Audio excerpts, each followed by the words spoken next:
Welcome back for yet another video here from Samantha Whitfield, Food and Beverage Manager at the Maxwell Club.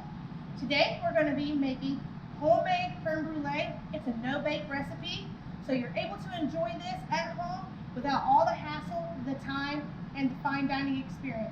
Let's get started. For this recipe, we're going to be using 1 cup of heavy whipping cream, a half a cup of whole milk, half a cup of granulated sugar. You can use fresh vanilla bean, split it lengthwise, or you can substitute vanilla extract, 4 large egg yolks, and 2 tablespoons of cornstarch. We're going to start off first step of taking our 4 egg yolks and our cornstarch. We're going to whisk that together until it's well incorporated.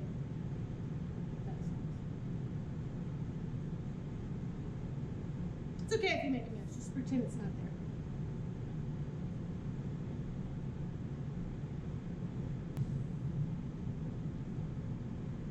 Then we're going to take this and put it in the boiler. Alright, for this step we're going to take our heavy cream, our vanilla, and our sugar.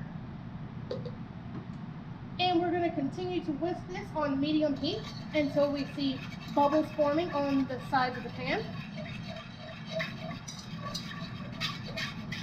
until the sugar is well incorporated and melted. Now, most brulee recipes are going to ask you to temper your eggs into your hot liquid. Do not make this mistake unless you want curdled eggs. Slowly incorporate your hot liquid into your eggs. This is going to ensure that your eggs do not cook. And again, this process is called tempering, when we slowly bring up the temperature of the eggs, but we don't cook them to a solid texture. And you have to continue whisking throughout this entire process. Just keep stirring. All right, we're almost there. And as you can see, continue to do this slowly so that your eggs do not cook or solidify. Now, this is cooking your eggs, it's just not scrambling them.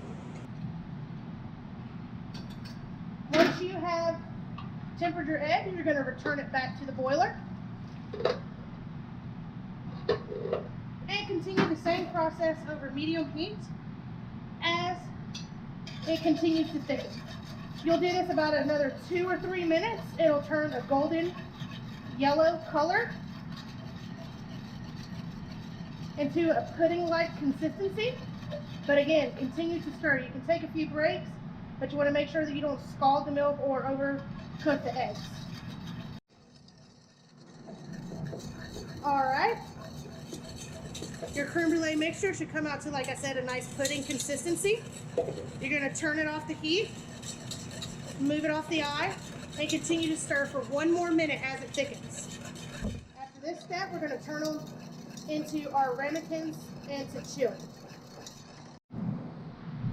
Next step after tempering egg and warming, we're going to pour our mixture. You can either put them in individual ramekins or a bigger one, depending on what type of serving you're wanting to do.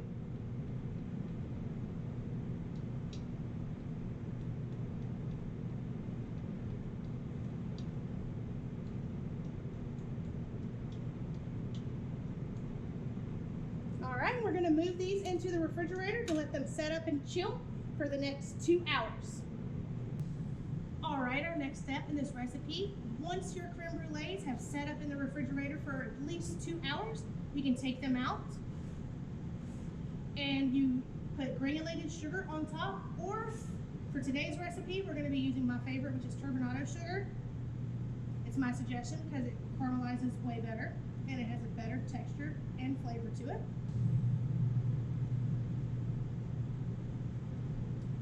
After this step, you can either use a handheld butane lighter torch, or you can just throw them in the oven until they caramelize and serve them up.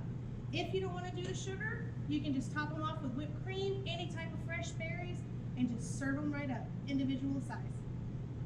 Thank you for tuning in again today. Don't forget to log on to our Facebook, like, comment, subscribe, tell us how you liked this recipe, and we'll see you next time.